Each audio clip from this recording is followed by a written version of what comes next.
papagal, mă! Băi! Uite-te, bă, la mine, băi, fraiere!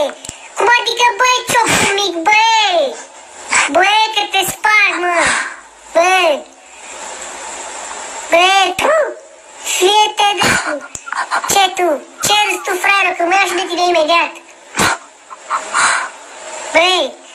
Băi, fraiere! Te dracu, băi!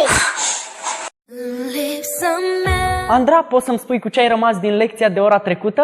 Am rămas cu amintiri. Ce s-a întâmplat? De fiecare dată când te ascult, tu îmi spui că ai uitat. Se întâmplă mereu la fel. Nu știam că ai problema asta. Uite, o întrebare ușoară pentru tine. Spune-mi, te rog, ce este miosotis? O floare de nu mă uita. Corect, văd că ți-ai adus aminte. Cu colegul de bancă ai vorbit? De ce n-a venit ora trecută? Nu ne mai vorbim.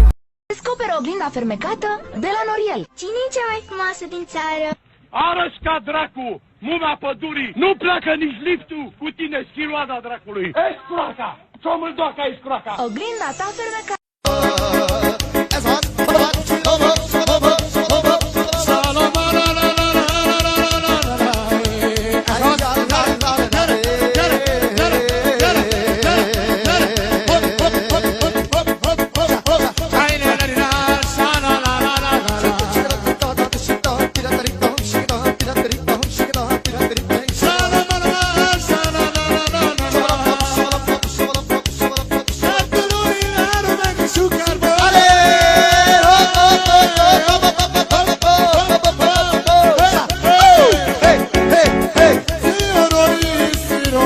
Hey!